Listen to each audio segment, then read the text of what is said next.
Okay so hello everyone, this is Sunil Jangra. Welcome back to my YouTube channel. तो कैसे हैं आप सब? आई होप कि सब भी अच्छे होंगे, अच्छे से पढ़ रहे होंगे। तो आज की इस वीडियो के अंदर हम करने वाले हैं एनसीईआरटी का chapter number 5 magnetism and matter को एक सिंगल शॉट के अंदर रिवाइज करेंगे। According to new syllabus revise करने वाले हैं एंड जो ये नोट्स हैं ये भी न्यू सिलेबस के अकॉर्डिंग है।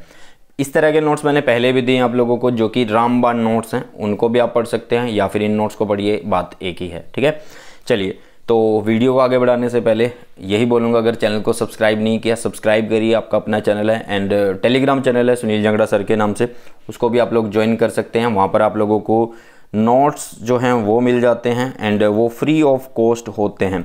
एंड जितनी भी मेरी तरफ से वीडियोस आती हैं वो सारी की सारी आपको वहाँ पर मिलती है। मतलब अगर नोटिफिकेशन यूट्यूब की तरफ से आए या ना आए, बट हमारी तरफ से नोटिफिकेशन आपको उस टेलीग्राम चैनल में ज़रूर देखने को मिलता है। तो सबसे पहले हम पढ़ेंगे कि नेचुरल मैग्नेट क्या होते हैं। देखो, दो तरह के मैग्नेट हम पढ़ रहे होंगे, एक होगा नेचुरल मैग्नेट, एक होगा आर्टिफिशियल। नेचुरल मतलब जो नेचर में पाया जाता है, आर्टिफिशियल जो बनाया जाता है। ठीक है, तो नेचुरल मैग्नेट मतलब नेचुरल मैग्नेट क्या होता है, एक और होता है किसका, आयरन का। और of iron is called as the natural magnet. ये क्या करता है, ये अट्रैक्ट करता है small pieces of iron, cobalt and nickel को अपनी तरफ।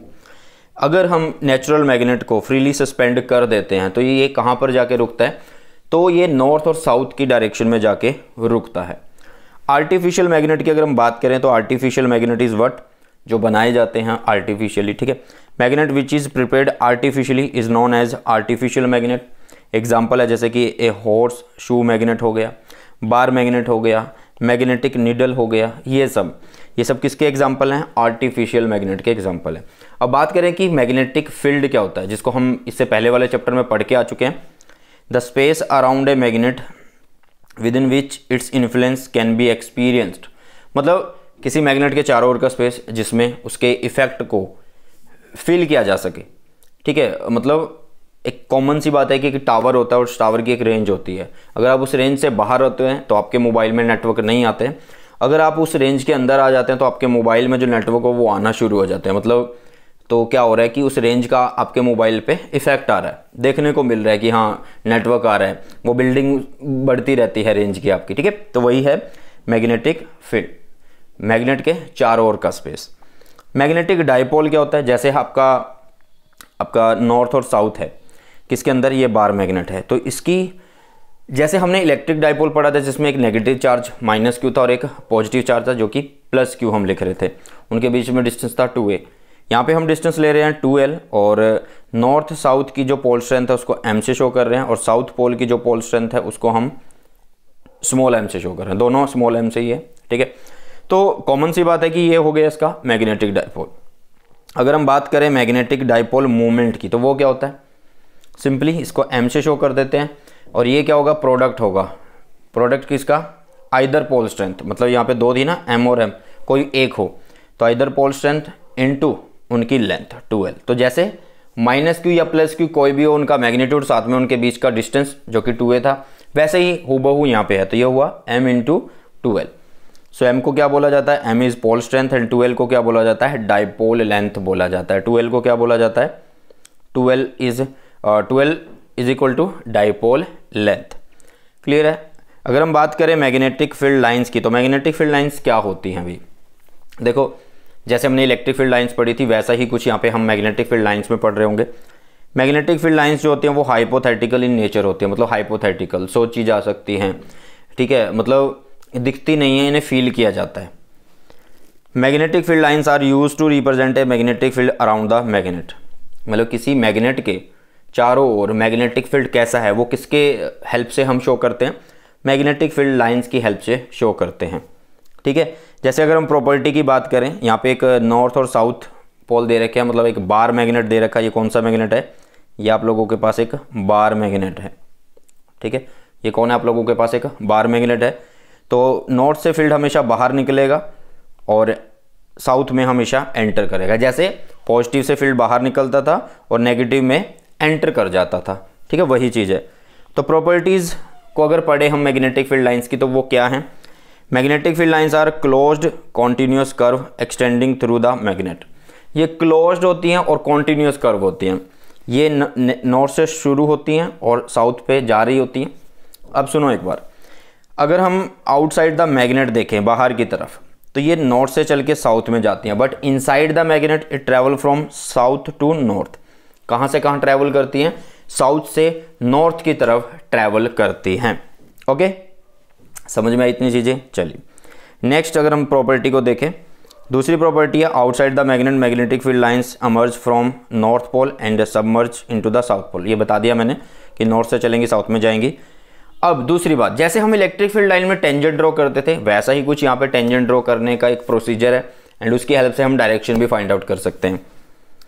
The tangent to the magnetic field line at any point, the tangent to the magnetic field line at any point gives the direction of magnetic field at that point. मान लीजिए यहाँ पे मैं एक magnetic field की direction निकालना चाहता हूँ, तो यहाँ पे एक टेंजेंट ड्रॉ करेंगे। यहाँ पे क्या करेंगे? एक टेंजेंट ड्रॉ करेंगे in the direction of magnetic field line. तो वो क्या होगी?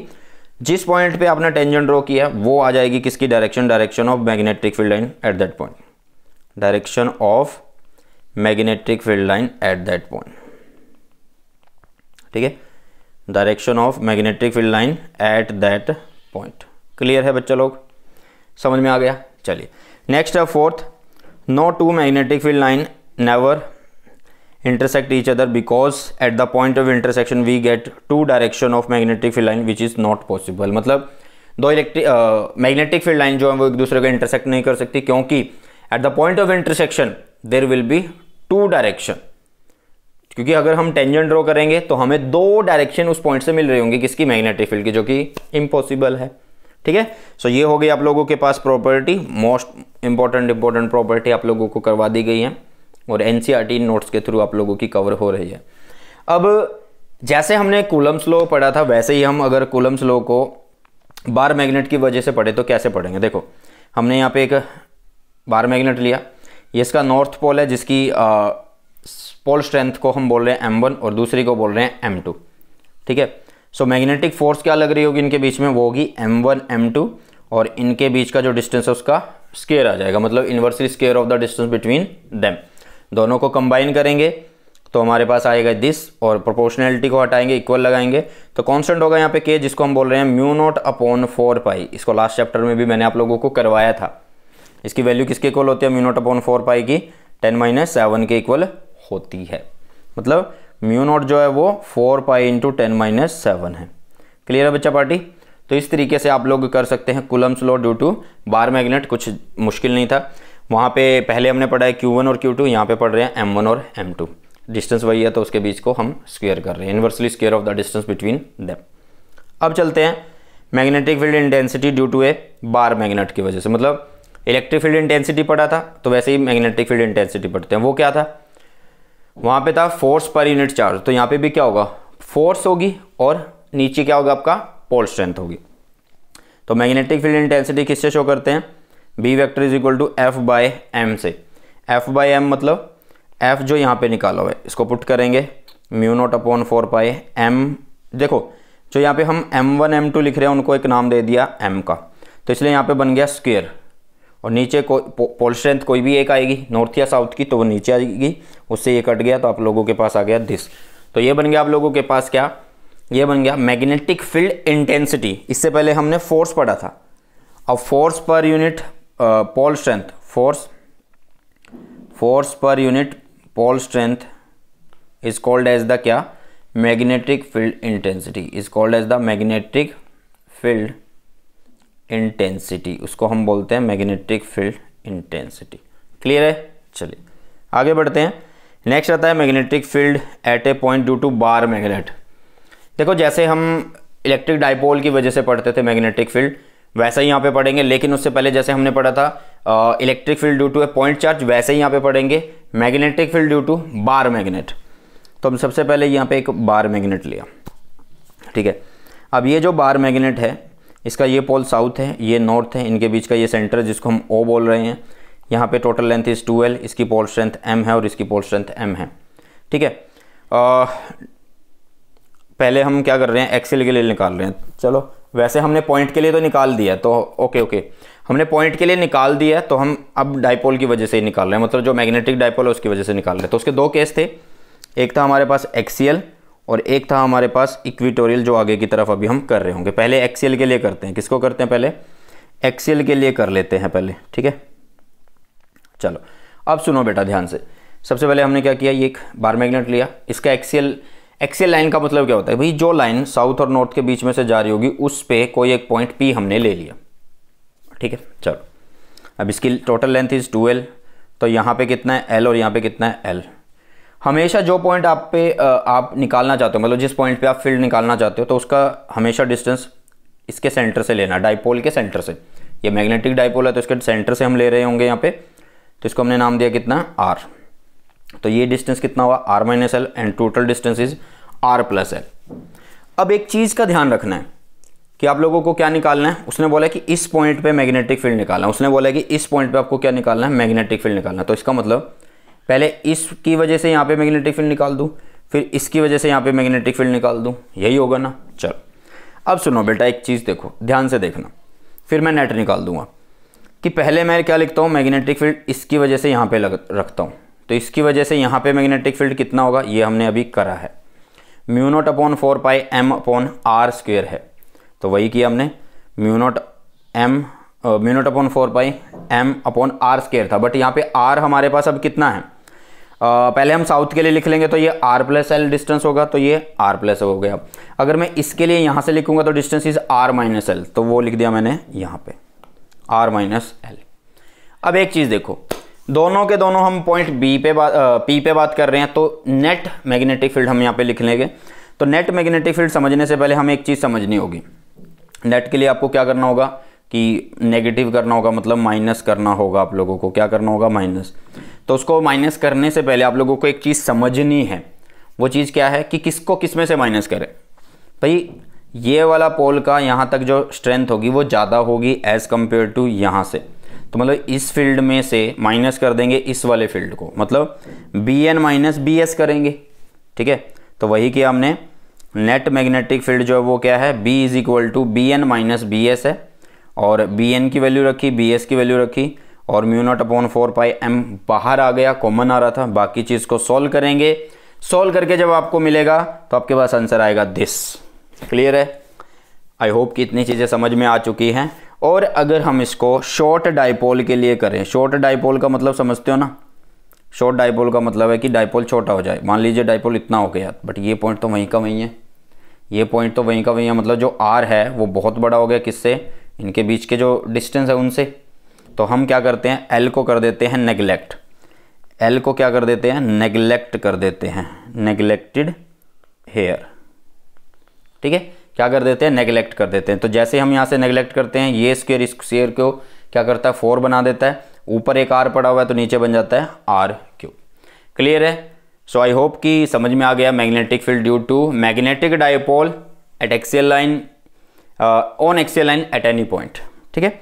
अब आती है बारी magnetic field due to bar magnet at equatorial line of bar magnet. Same है जैसा कि हमने इलेक्ट्रिक फील्ड में किया था।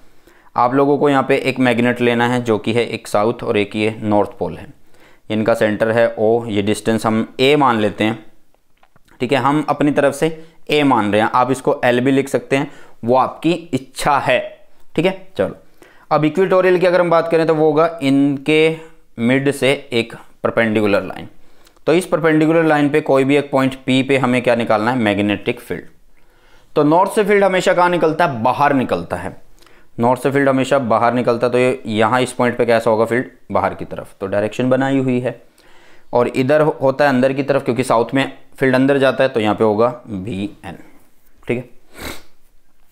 देखो एक चीज़ का ख्याल रखना कि यहाँ पे जो मैग्नेटिक डाइपोल मूवमेंट है वो जा रही है इधर, नेट मैग्नेटिक फील्ड आएगा इधर, तो जो कि हम इलेक्ट्रिक फील्ड में भी पढ़ के आए थे, ठीक है।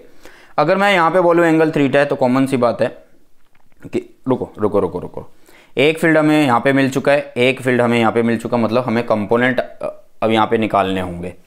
क्योंकि अगर हमारे पास एक वेक्टर इधर जा रहा है और एक वेक्टर इधर जा रहा है, तो उसका रिजल्टेंट आएगा इधर।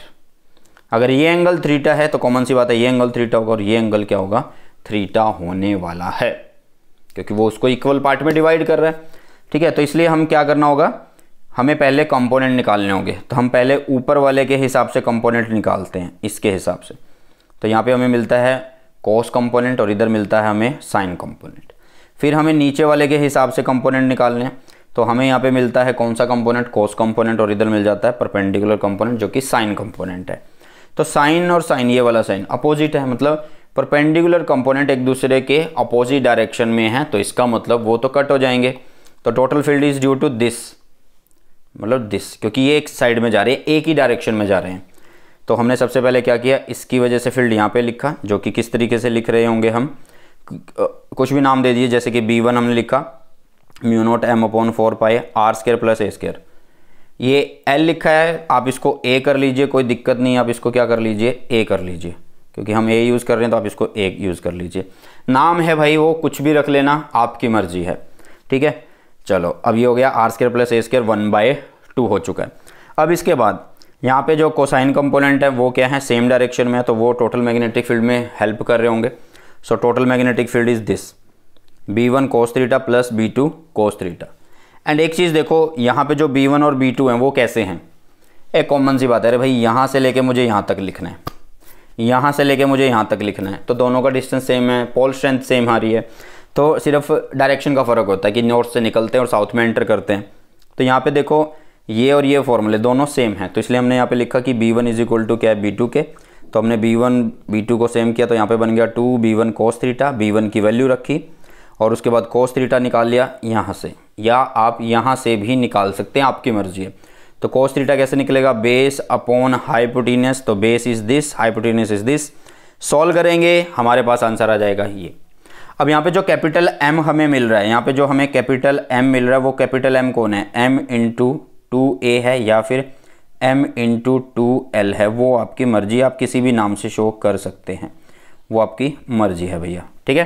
तो मैं ये नहीं बोल रहा हूँ कि आप सिर्फ L ही रखो, बुक्स में L है तो आप कुछ भी रख दे सकते हो, मतलब L रखो, A रखो, वो नेमिंग है, सिर्फ कॉन्सेप्ट समझना है तुम्हें, ठीक है।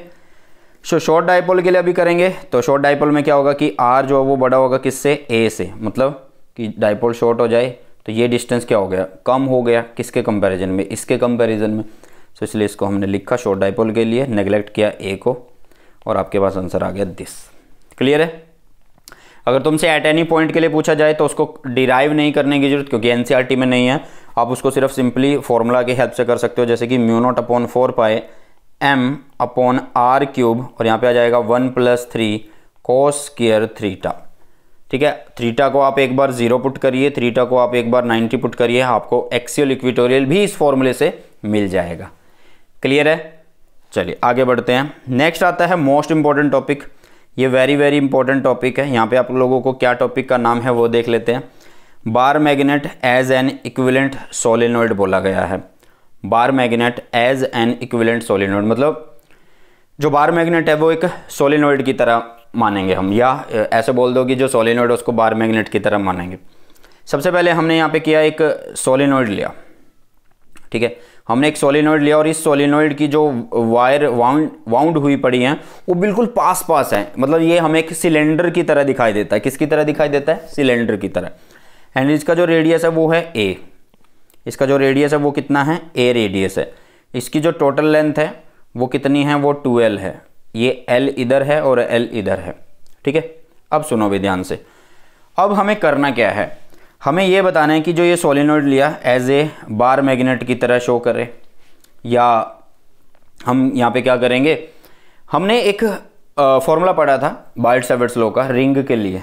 हमने एक फॉर्मूला पढ़ा था बायट-सैवर्ट्स लॉ का रिंग के लिए, तो वो क्या था, सिंगल एक रिंग के लिए अगर हम मैग्नेटिक फील्ड देखते थे तो वो क्या होता था, वो होता था म्यू नॉट I, रेडियस जो भी होता था, रेडियस का स्क्वायर कर देते थे हम, रेडियस का स्क्वायर नीचे हो जाता था 2, और साथ में जो डिस्टेंस होता था आप लोगों के पास, ठीक है, जो डिस्टेंस मतलब हमने जो भी माना हुआ था उसका ऐसे करके, एक मिनट रुकिएगा, यहाँ पे क्यूब आता, मतलब पूरे का पूरा हम सॉल्व कर रहे होते थे। यहाँ पे दोबारा लिखते हैं, ये तो था b = mu naught I a, मतलब रेडियस का स्क्वायर अपॉन 2, और यहाँ पे जो भी x² प्लस रेडियस का स्क्वायर और उसके ऊपर 3/2 ऐसे होता था।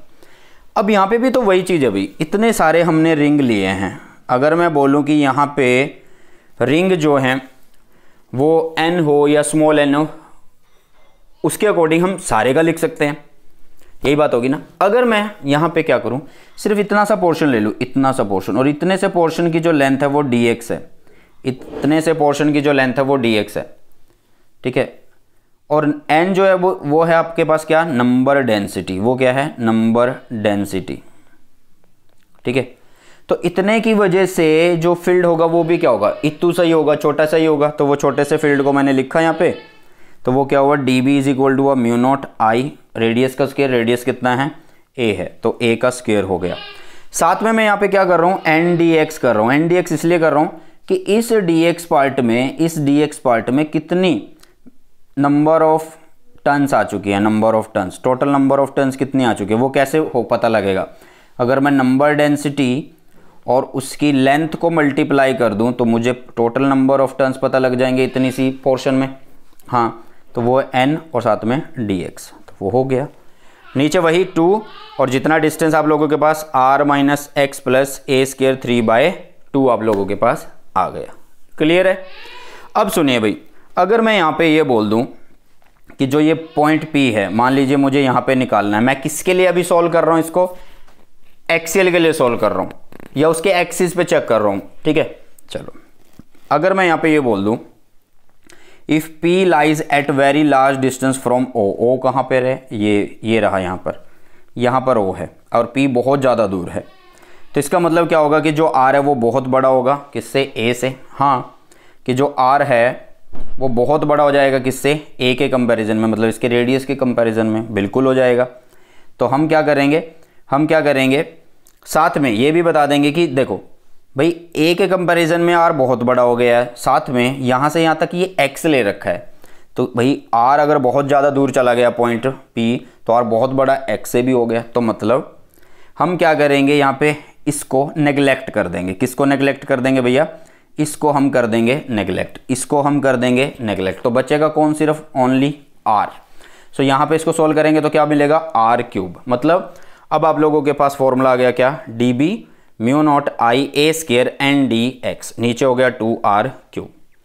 अब एक चीज़ को ध्यान में रखना, ये जो dB है ये हमने सिर्फ इतने पार्ट के लिए निकाला है, ये जो सोलेनोइड हमने लिया हुआ है इसके इतने पार्ट के लिए हमने इसको कंसिडर किया है।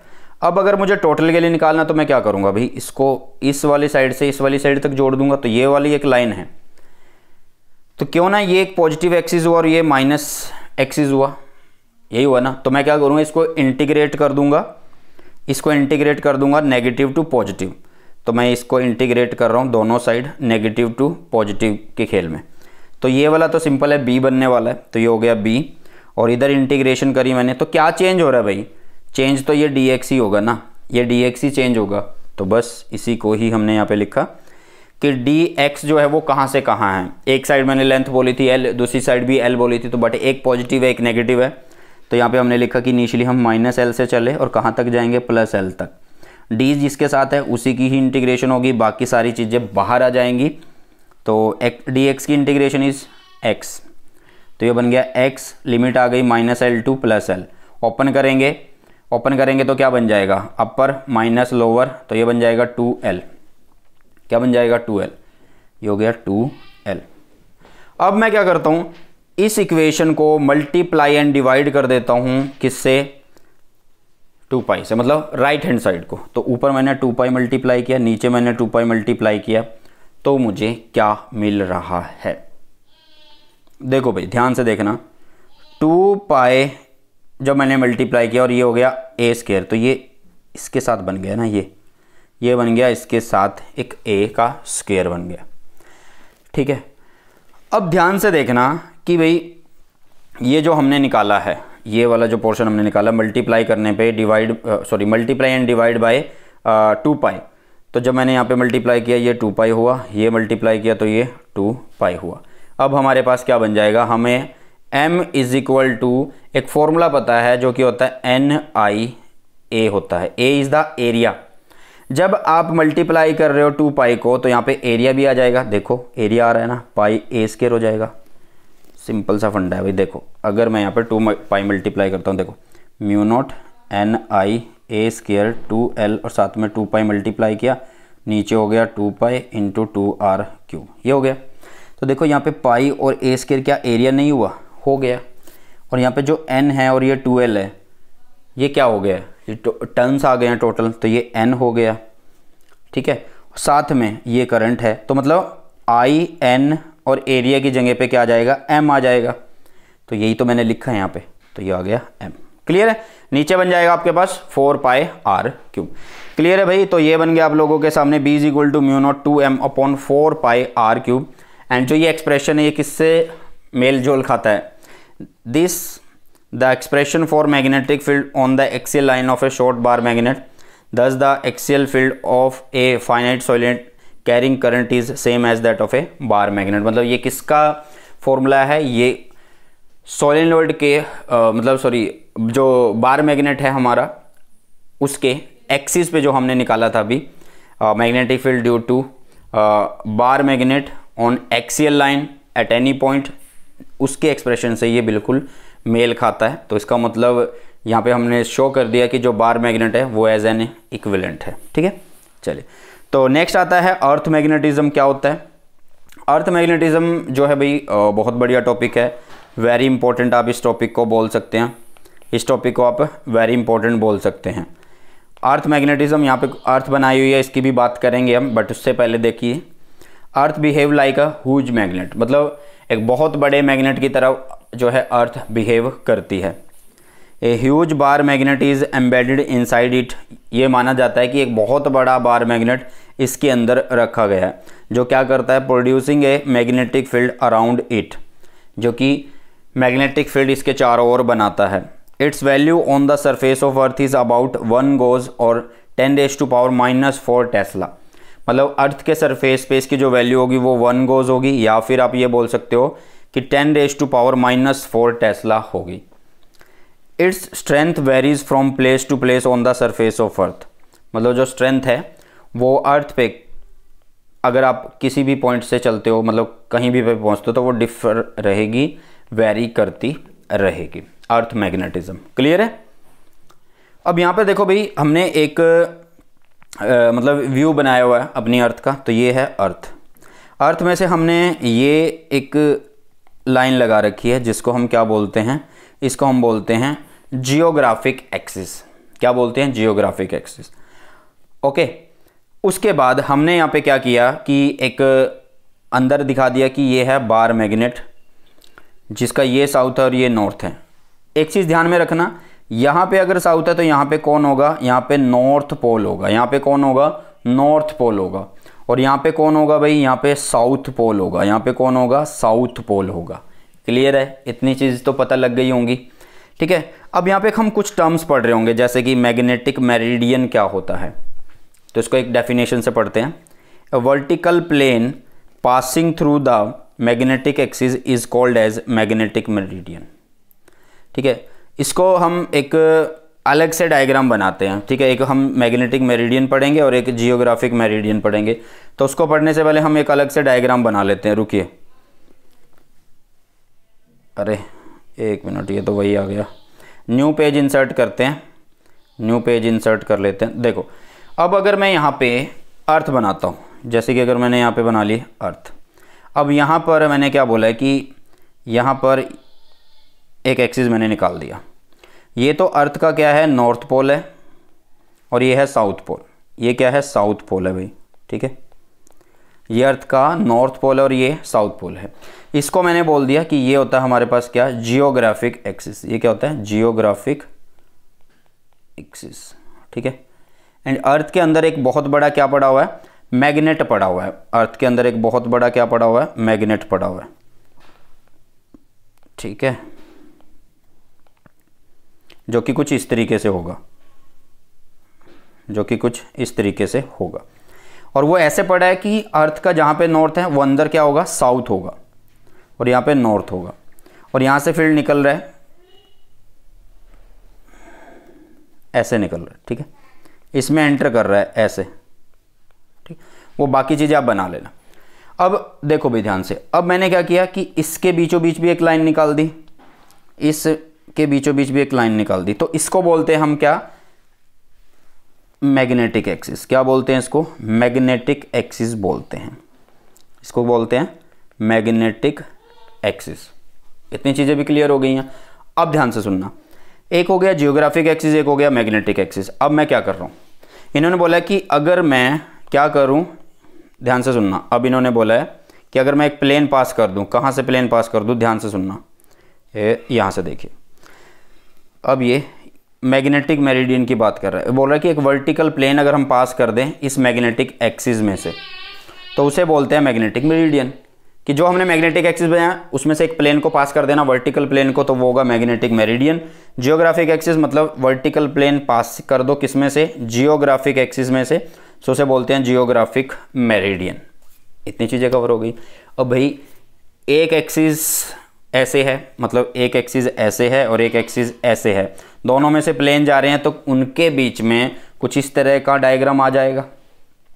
इसको बोल दिया हमने इधर वाले को इसको बोल दिया जियोग्राफिक मेरिडियन, और सामने वाले को बोल दिया हमने क्या, इसको बोल दिया मैग्नेटिक मेरिडियन। अब एक चीज़ का ध्यान रखना आप लोगों ने, यहाँ पे हम इस मैग्नेटिक मेरिडियन वाले पे क्या लिख रहे हैं, यहाँ पे लिख रहे हैं BV और यहाँ पे लिख रहे हैं B पैरेलल। ऐसा क्यों है?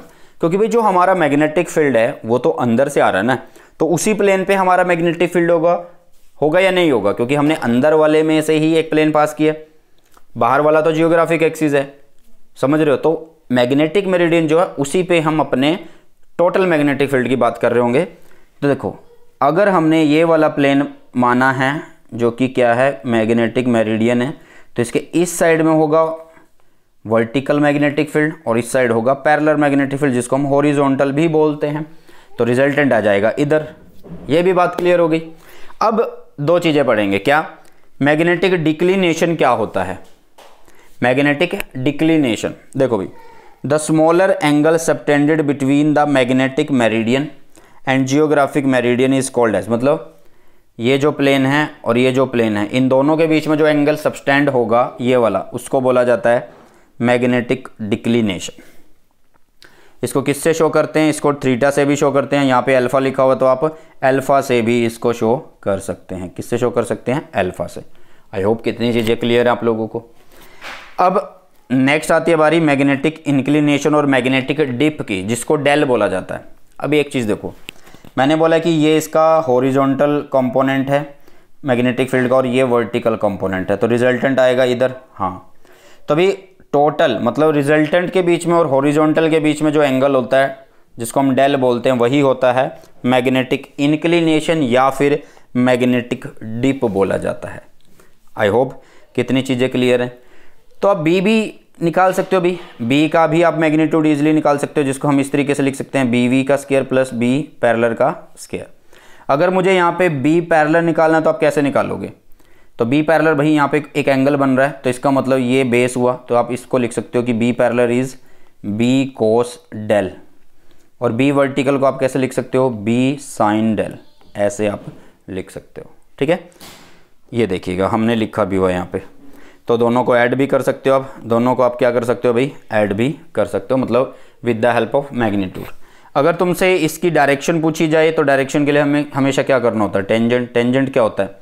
पंडित बद्री प्रसाद हर हर बोले, मतलब परपेंडिकुलर बाय बेस, परपेंडिकुलर कौन है? ये रहा, मतलब BV बाय B पैरेलल, वो हो गया आप लोगों के पास 10 डेल, तो उसको आप यहाँ पे लिख सकते हैं। क्लियर है? तो ये था हमारा आज का चैप्टर, और अकॉर्डिंग टू न्यू सिलेबस सारे का सारा आप लोगों को करवा दिया गया है।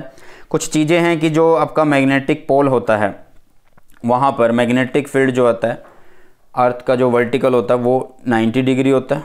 Sorry at magnetic pole the magnetic field of earth is vertical, मतलब मैग्नेटिक पोल पे जो आपका मैग्नेटिक फील्ड होता है वो कैसा होता है? वर्टिकल होता है, मतलब आप बोल सकते हो कि 90 डिग्री होता है।